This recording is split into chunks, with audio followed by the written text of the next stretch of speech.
नमस्कार, लोकमंच न्यूज देख रहे हैं आप। मैं हूं आपके साथ सुरभि राजपूत। बुलेटिन की शुरुआत कर रही है बड़ी खबर के साथ। बड़ी खबर राजधानी से। सीएम योगी ने टीम 11 के साथ बैठक की। रेमडेसिविर और दवाओं की कालाबाजारी करने वालों पर गैंगस्टर एक्ट यानी कि एनएसए के तहत की जाएगी कार्रवाई। ये कहना है सीएम योगी का। रेमडेसिविर सहित अन्य दवाओं की भी कोई कमी नहीं है। सभी जिलों में रेमडेसिविर इंजेक्शन की उपलब्धता सुनिश्चित रखी जाए। रेमडेसिविर के 20,000 से 30,000 वायल आज प्रदेश को प्राप्त हो जाएंगे। प्रदेश में ऑक्सीजन के उत्पादन करने वाले सभी औद्योगिक इकाइयों से भी संपर्क साधा जाएगा। औद्योगिक इकाइयों समन्वय बनाकर ऑक्सीजन की आपूर्ति कराएंगे। डीआरडीओ की सहायता से अगले 2-3 दिनों में 220 सिलेंडर वाला ऑक्सीजन प्लांट भी स्थापित कर लिया जाएगा।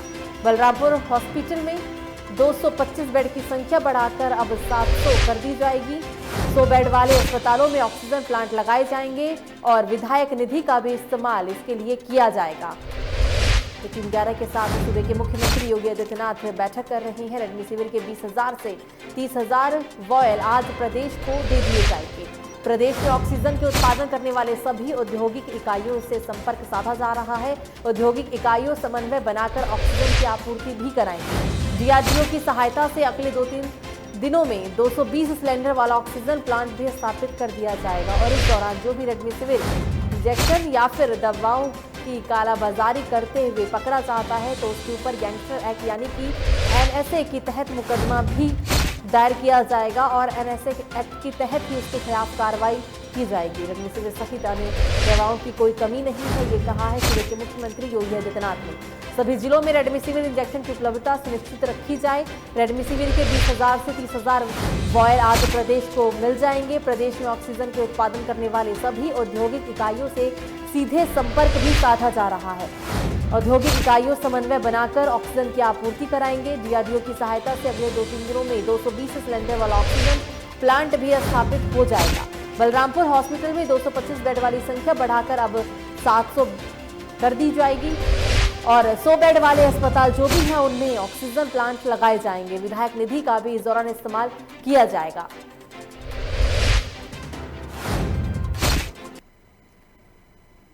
अगली बड़ी खबर भी राजधानी लखनऊ से ही आ रही है, जहां बीजेपी विधायक ने चुनाव रोकने की मांग की है। विधायक प्रकाश द्विवेदी ने सीएम को पत्र भेजा है। पंचायत चुनाव तत्काल रोका जाए, ये कहना है प्रकाश द्विवेदी का। कोरोना से गांव में लोग मर रहे हैं, हालात खराब है, चुनाव रोकिए। बीजेपी विधायक ने गुहार लगाई है। बांदा सदर से बीजेपी विधायक हैं प्रकाश द्विवेदी।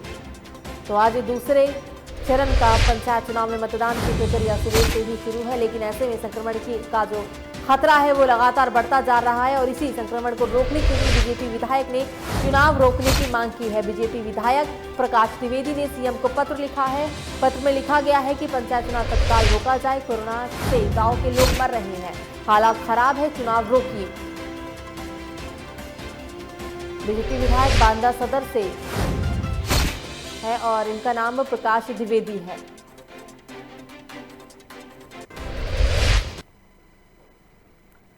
अगली बड़ी खबर एटा से आ रही है, जहां एटा में शुरू हुआ दूसरे चरण का मतदान। नगलाधनी में सुबह से ही वोटरों की लगी है लंबी कतारें। कोरोना गाइडलाइन की भी जमकर उड़ाई जा रही है धज्जियां। महिला बुजुर्गों का धूप में खड़े होकर हो रहा है बुरा हाल। मौके पर पहुंचे प्रभारी परवीन कुमार ने अनावश्यक खड़ी भीड़ को भी खदेड़ दिया है। तो सुबह से ही पंचायत चुनाव में 7 बजे से मतदान की प्रक्रिया शुरू हो चुकी है। दूसरे चरण का मतदान नगलाधनी में सुबह से ही किया जा रहा है और वोटरों की लंबी कतारें साफ तौर पर देखी भी जा रही है और इस दौरान कोरोना गाइडलाइन की जमकर धज्जियां उड़ाई जा रही है। महिलाओं बुजुर्गों का धूप में खड़े रहकर बुरा हाल है। मौके पर पहुंचे प्रभारी प्रवीण कुमार ने अनावश्यक जो जरूरत से ज्यादा भीड़ मौजूद थे उन सभी भीड़ को खदेड़ भी दिया गया। एटा के पोलिंग बूथ का हम आपको नजारा दिखा रहे हैं। आप देख सकते हैं कि सोशल डिस्टेंसिंग की जमकर धज्जियां उड़ाई गई है। कोरोना प्रोटोकॉल का कुछ भी ख्याल नहीं रखा गया। नगलाधनी में सुबह 7 बजे से ही वोटिंग की प्रक्रिया शुरू है। भारी तादाद में लोग अपने घरों से निकलकर मतदान केंद्रों पर पहुंच रहे हैं, लेकिन मतदान केंद्रों पर कोविड प्रोटोकॉल का उल्लंघन जरूर किया जा रहा है।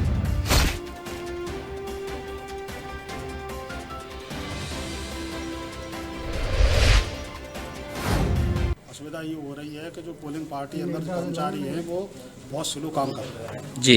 उनसे कहिएगा या सेक्टर मजिस्ट्रेट से कहिएगा या आगे डीएम से भेजिएगा तो वो जल्दी काम करें, ताकि अब तक आप कब से लाइन में यहाँ लगे हुए हैं? हम हो गए 2 घंटे। आपको कोई जानकारी दी गई है कि लेट किस वजह से है यहाँ? कोई जानकारी नहीं दी गई है, कोई कर्मचारी बात ही नहीं करना चाहता। हाँ, मैं 7 बजे से लाइन में लगी हूँ। कोई मतलब बहुत धीरे धीरे हो रहा है कार्यक्रम, इनको ज़्यादा एक्टिव होना चाहिए जी और पता नहीं क्या कर रहे हैं अंदर जी। और फोर्स भी थोड़ा ज़्यादा हो, यहाँ पे इधर उधर लोग बाग घूम रहे हैं। असुविधा ये हो रही है कि जो तो इस बुलेटिन में अगली बड़ी खबर लखीमपुर खीरी से आ रही है, जहां बूथ पर फर्जी वोट को लेकर जमकर बवाल हुआ है। पूर्व प्रधान जलवा रहा था फर्जी वोट, दूसरे प्रत्याशी के फर्जी वोट डालने से मना करने पर हुआ विवाद। दोनों प्रत्याशियों के समर्थकों के बीच आपस में मारपीट में 2 लोग गंभीर रूप से घायल। मौके पर पहुंची पुलिस ने लाठीचार्ज भी किया, कई लोगों को पुलिस ने गिरफ्तार किया। मौके पर एसडीएम और सीओ मितौली सहित पुलिस फोर्स तैनात। तो फर्जी वोट डालने को लेकर जमकर लखीमपुर खीरी में बवाल देखने को मिला है। बूथ पर फर्जी वोट को लेकर बवाल मचा। पूर्व प्रधान जलवा रहा था फर्जी वोट, दूसरे प्रत्याशी के फर्जी वोट डालने से मना करने पर हुआ था विवाद। दोनों प्रत्याशियों के समर्थकों ने की मारपीट में 2 लोग घायल। मौके पर पहुंची पुलिस ने लाठीचार्ज भी किया और इस दौरान पुलिस ने कई लोगों को भी गिरफ्तार किया है। मौके पर एसडीएम और सीओ मितौली सहित भारी पुलिस बल की भी तैनाती कर दी गई है।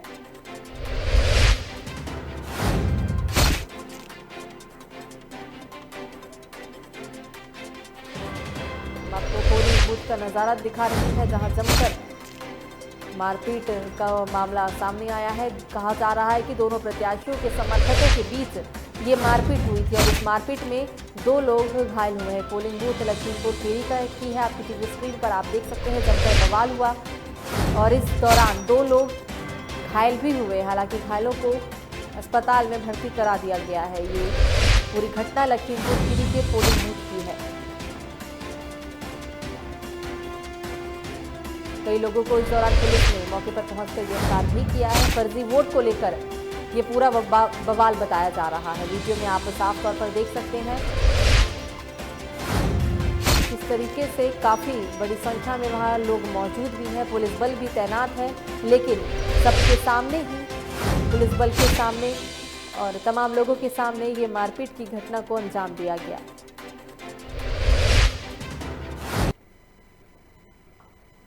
अब रुक करते अगली बड़ी खबर की और अगली बड़ी खबर मैनपुरी से आ रही है, जहां फर्जी वोट डालने को लेकर 2 पक्षों में जमकर मारपीट हुई है। दोनों पक्षों में जमकर ईंट पत्थर चले हैं। सूचना पाकर जिले के बड़े अधिकारी मौके पर पहुंचे। मतदान केंद्रों पर शांति व्यवस्था की कायम। आधा दर्जन लोगों को पुलिस ने किया गिरफ्तार। करहल थाना क्षेत्र के ग्राम मनौरा का पूरा मामला है। तो 2 पक्षों के बीच जमकर यहाँ भी मारपीट देखने को मिली है। ईंट डंडे जमकर चले हैं। पूरी घटना आपको बता रहे हैं मैनपुरी से। हालांकि इस दौरान पुलिस ने कई लोगों को भी गिरफ्तार किया है। फर्जी वोट डालने को लेकर 2 पक्षों में जमकर मारपीट हुई। दोनों पक्षों में जमकर लाठी डंडे चले। सूचना पाकर जिले के बड़े अधिकारी मौके पर पहुंचे। मतदान केंद्रों पर शांति व्यवस्था कायम कर दी गई है। आधा दर्जन लोगों को पुलिस ने गिरफ्तार भी किया है। करहुल थाना क्षेत्र के ग्राम मनौना का ये पूरा मामला है। आपकी स्क्रीन पर ये मैनपुरी की पूरी घटना बता रहे हैं। 2 पक्षों के बीच जमकर लाठी डंडे भाजे गए हैं। करहल थाना क्षेत्र के ग्राम मनौना का ये घटनाक्रम।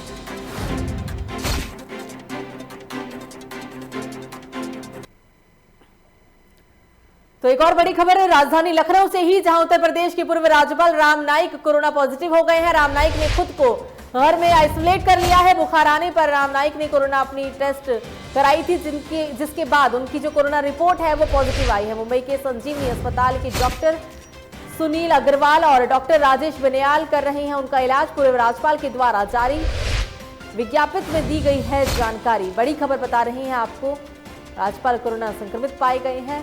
बड़ी खबर लखनऊ से, जहां उत्तर प्रदेश के पूर्व राज्यपाल राम नाईक कोरोना संक्रमित पाए गए। आपको बता दें कि उन्हें कुछ दिन पहले बुखार आया था, जिसके बाद उन्होंने अपना कोरोना टेस्ट करवाया, जो कि पॉजिटिव आया है। पॉजिटिव आने के बाद उन्होंने खुद को आइसोलेट भी कर लिया है। बुखार आने के बाद ही उन्होंने अपनी टेस्ट कराई थी और टेस्ट उनकी पॉजिटिव आई। मुंबई के संजीवनी अस्पताल के डॉक्टर सुनील अग्रवाल और डॉक्टर राजेश बनियाल उनका इलाज कर रही हैं। पूर्व राज्यपाल के द्वारा विज्ञप्ति में दी गई है पूरी जानकारी। विज्ञप्ति में ये पूरी जानकारी दी गई है। उत्तर प्रदेश के पूर्व राज्यपाल हैं राम नाईक, जो कि कोरोना संक्रमित पाए गए।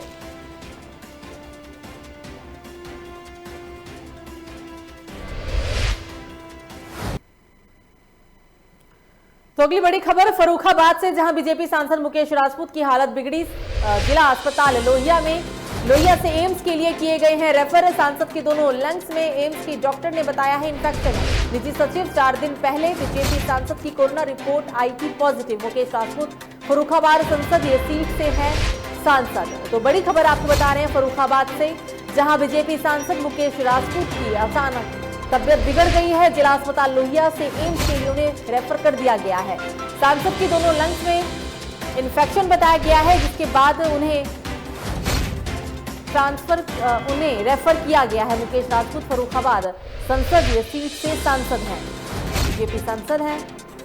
लंग्स में इन्फेक्शन बताया गया है, जिसके बाद उनका इलाज किया जा रहा है। सांसद की कोरोना रिपोर्ट पॉजिटिव आ चुकी थी। मुकेश राजपूत फर्रुखाबाद संसदीय सीट से सांसद भी हैं।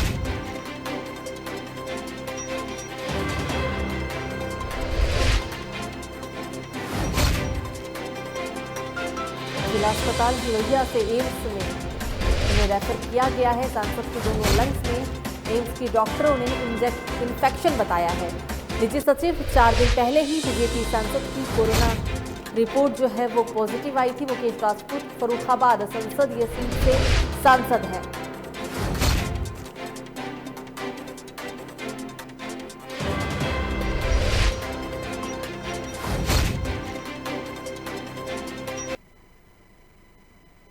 तो अगली बड़ी खबर भी राजधानी लखनऊ से ही आ रही है, जहां शमशान और कब्रिस्तानों में लाशों की लगी लाइनें। लखनऊ के शमशानों कब्रिस्तानों में शवों की लाइनें। ऐशबाग कब्रिस्तान में आज सुबह 18 शव पहुंचे। अप्रैल में अभी तक 450 से ज्यादा शव दफन किए जा चुके हैं। सिर्फ ऐशबाग कब्रिस्तान में 450 शव हुए हैं दफन। कोरोना के बढ़ते ही बढ़ रहा है मौतों का भी लगातार सिलसिला। कब्रिस्तानों में एडवांस में खोदी जा रही है कब्रें। तो बड़ी खबर बता रहे हैं, संक्रमण की वजह से कब्रिस्तान में शवों की लाइनें देखने को मिल रही है। सुबह 18 शव लाए गए थे और एडवांस में कब्रों को भी खोदा जा रहा है। सिर्फ अगर ऐशबाग की हम बात करें तो ऐशबाग में अप्रैल के महीने में 450 शवों को दफनाया जा चुका है। कोरोना के बढ़ते मामलों को देखते हुए कब्रिस्तान में एडवांस में ही खोदी जा रही है कब्रें।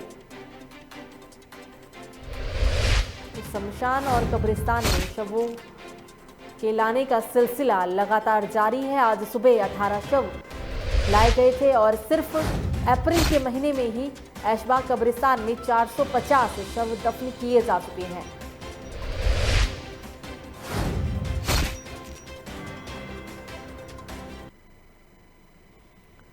अगली बड़ी खबर भी राजधानी लखनऊ से ही, जहां विवेकानंद अस्पताल के ऑक्सीजन प्लांट में हुई खराबी। तकनीकी खराबी आने से सप्लाई रुकी। ऑक्सीजन न मिलने से 4 मरीजों की हुई है मौत। अस्पताल में करीब 2 घंटे बाधित रही है सप्लाई। तो बड़ी खबर आपको राजधानी लखनऊ से दे रहे हैं, जहां ऑक्सीजन की सप्लाई रुकने की वजह से 4 मरीजों की जान चली गई है। ऑक्सीजन न मिलने से 4 मरीजों की मौत हो गई। अस्पताल में करीब 2 घंटे तक बाधित रहा ऑक्सीजन की सप्लाई। ये पूरा मामला आपको बता रहे हैं लखनऊ के विवेकानंद अस्पताल का। ऑक्सीजन प्लांट में खराबी होने की वजह से अचानक ऑक्सीजन सप्लाई जो है वो रुक गई और ऑक्सीजन सप्लाई रुकने की वजह से 4 मरीजों की मौत हो गई। ऑक्सीजन ना मिलने से 4 मरीजों की मौत हुई है। अस्पताल में करीब 2 घंटे तक सप्लाई बाधित रहा।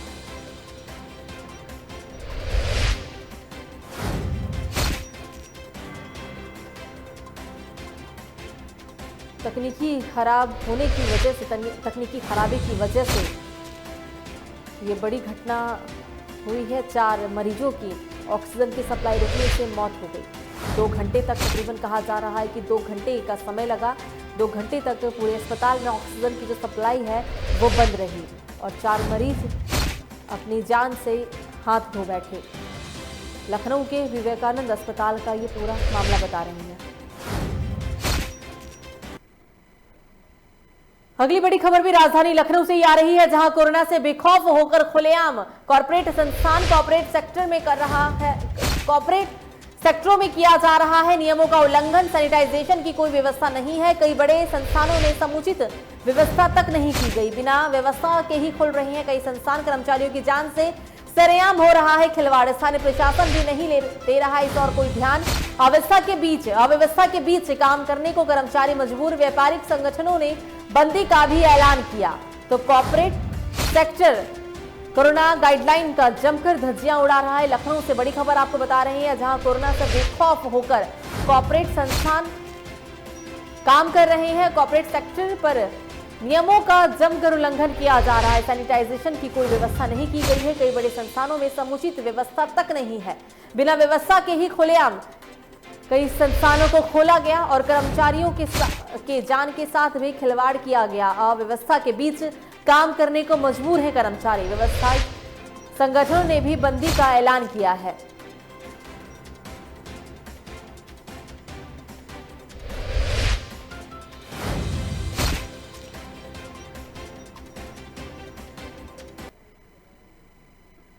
तो खबरों में आगे बढ़ते हैं, बात करते हैं एक और बड़ी खबर की, जो कि कानपुर से आ रही है, जहां शहर की पहली नागरिक महापौर प्रमिला पांडे भी हुई है कोरोना संक्रमित। महापौर ने खुद को घर में ही किया आइसोलेट। संपर्क में आए सभी लोगों से जांच करवाने की अपील की। रविवार को विशेष सैनिटाइजेशन अभियान को महापौर ने दिखाई थी हरी झंडी।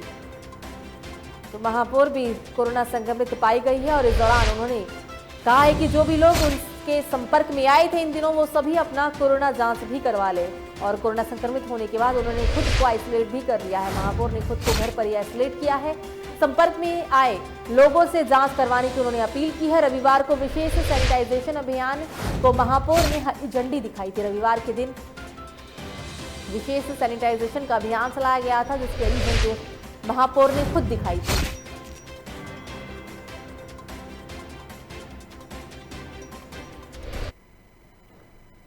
तो बड़ी खबर लखनऊ से फिर से, जहां कोरोना संक्रमित सिपाही प्रेम कुशवाहा और उनकी पत्नी की हालत बिगड़ी। कोरोना संक्रमण की वजह से कम हुआ ऑक्सीजन लेवल। सिपाही प्रेम कुशवाहा को ऑक्सीजन की और जरूरत। कमिश्नरेट पुलिस से की मदद की गुहार। तो बड़ी खबर आपको राजधानी लखनऊ से ही बता रहे हैं, जहां कोरोना संक्रमित सिपाही प्रेम कुशवाहा और उनकी पत्नी की हालत बिगड़ गई है। कोरोना संक्रमण की वजह से उनका ऑक्सीजन लेवल कम हो गया है। सिपाही प्रेम कुशवाहा को ऑक्सीजन की जरूरत है, जिसके बाद उन्होंने कमिश्नरेट पुलिस से मदद की गुहार भी लगाई है।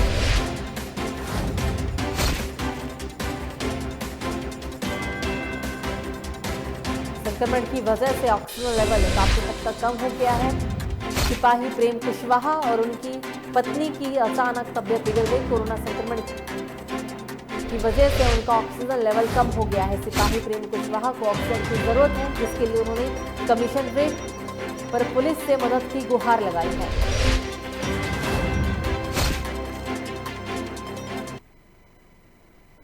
तो अगली बड़ी खबर कुशीनगर से आ रही है, जहां टप्पेबाजों ने बाइक की डिग्गी से उड़ाए 49,000 रुपए। डिग्गी में पैसे रखकर दवा लेने के लिए गया था पीड़ित। मौके पर का फायदा उठाकर पैसे ले चंपत हुए टप्पेबाज। पीड़ित के अनुसार 4 लोगों ने घटना को दिया है अंजाम। आपको बता दें कि फिलहाल पुलिस पूरे मामले में भी जुटी हुई है। तो टप्पेबाजों ने इस घटना को अंजाम दिया है। बड़ी खबर बता रहे हैं कुशीनगर से, जहां टप्पेबाजों ने बाइक की डिग्गी में रखे 49,000 रुपए पर हाथ साफ कर दिया। डिग्गी में पैसे रखकर दवा लेने के लिए गया था पीड़ित। मौके का फायदा उठाकर पैसे ले चंपत हुए टप्पेबाज। पीड़ित के अनुसार 4 लोगों ने इस पूरे घटनाक्रम को अंजाम दिया। कुशीनगर से बड़ी खबर बता रही है, टप्पेबाजों ने 49,000 रुपए पर अपना हाथ साफ किया है। हालांकि सूचना पर पहुंची पुलिस मामले की छानबीन में जुटी हुई है। पूरा मामला आपको बताते चले कुशीनगर के कप्तानगंज थाना क्षेत्र का है। डिग्गी में पैसे रखकर दवा लेने के लिए गया था पुलिस और इस दौरान टप्पेबाजों ने 49,000 रुपए पर हाथ साफ कर दिया। पीड़ित का कहना है कि 4 लोगों ने इस घटनाक्रम को अंजाम दिया है।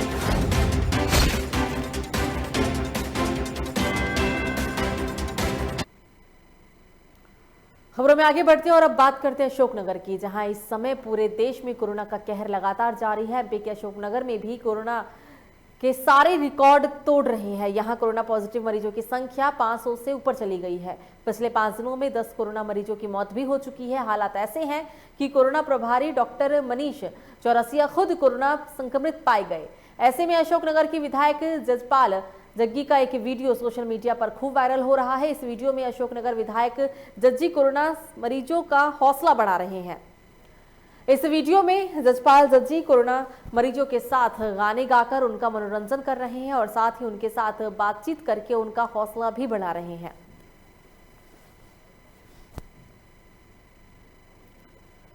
तो तो इंदौर में जहां रेमडेसिविर इंजेक्शन की एक और खेप आने की खुशी थी, तो वहीं दूसरी ओर कुछ स्टाफ नर्स और उनके सहयोगियों की ऐसी करतूतें सामने आई जो सेवा के काम में मेवा चखने पर विश्वास रखते हैं। बता दें कि रविवार शाम एक ऑडियो सामने आया है जिसके आधार पर राजेंद्र नगर पुलिस ने बारोड अस्पताल से कालाबाजारी करने वाली महिला नर्स और उसके 2 अन्य साथी को गिरफ्तार कर लिया। बताते चले कि नर्स और उसके साथियों ने लाचार परिजनों को रेमडेसिविर इंजेक्शन 70,000 रुपए में बेचने की कोशिश कर रहे थे। बताया जा रहा है कि पुलिस ने इस मामले में बारोड अस्पताल की नर्स कविता के साथ शुभम और भूपेंद्र परमार को भी गिरफ्तार किया है। पुलिस इस मामले की जांच कर रही है।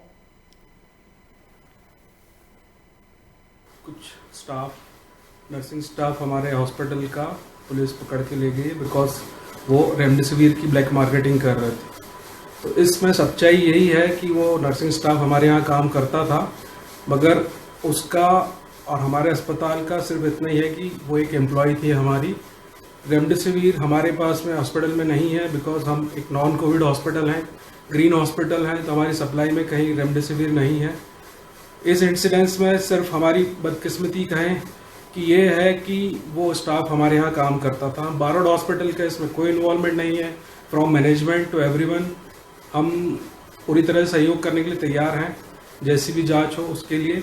रेमडेसिविर की कालाबाजारी का एक मुकदमा दर्ज हुआ था और आरोपी से विस्तृत पूछताछ करने पर ये बात सामने आई थी कि बारोड हॉस्पिटल की एक नर्स और एक जो है मेडिकल सपोर्टर जो है उसमें इस तरह की कालाबाजारी कर रहे हैं, जिनसे यश नाम के व्यक्ति के माध्यम से उनसे बात करवाई और बताया कि कोई परिजन एडमिट है और नर्स के द्वारा कहा गया कि 35,000 में वो इंजेक्शन अवेलेबल हो जाएगा। जब उससे और विस्तृत से चर्चा करवाई गई तो उसने कहा कि दूसरा इंजेक्शन के लिए मैं किसी को बोलूँगी, वो आके वो इंजेक्शन ले आएंगे, आप लोग 70,000 रुपये लेकर आ जाइए। जब उनके द्वारा एक इंजेक्शन दिया गया उसके बाद 35,000 की जो मांग की गई उस वक्त पे उनको गिरफ्तार किया।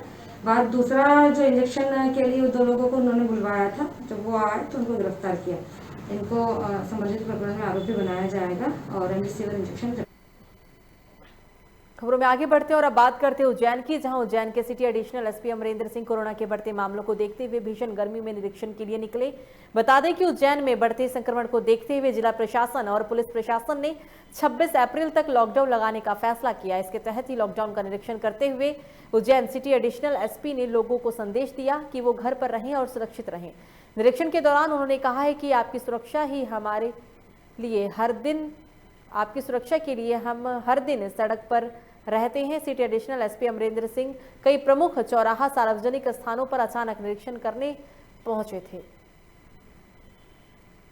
उज्जैन में कर्फ्यू का आज सुबह से एक नया आदेश जारी किया गया और ये आदेश 19 अप्रैल सुबह 6 बजे से प्रभावित किया गया 26 तक।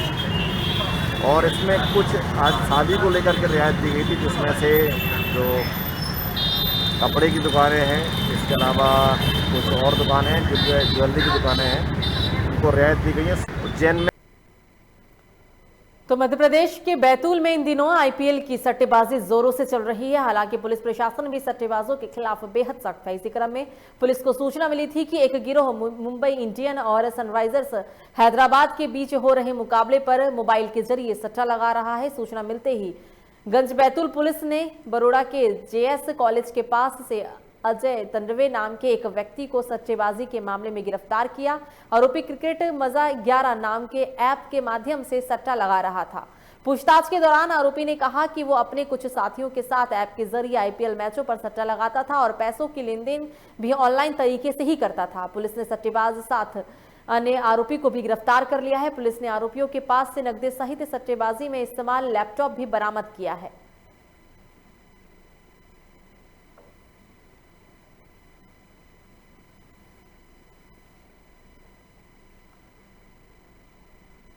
फिलहाल बुलेटिन में मुझे दीजिए इजाजत। लोकमंच न्यूज पर खबरों का सिलसिला जारी रहेगा। नमस्कार।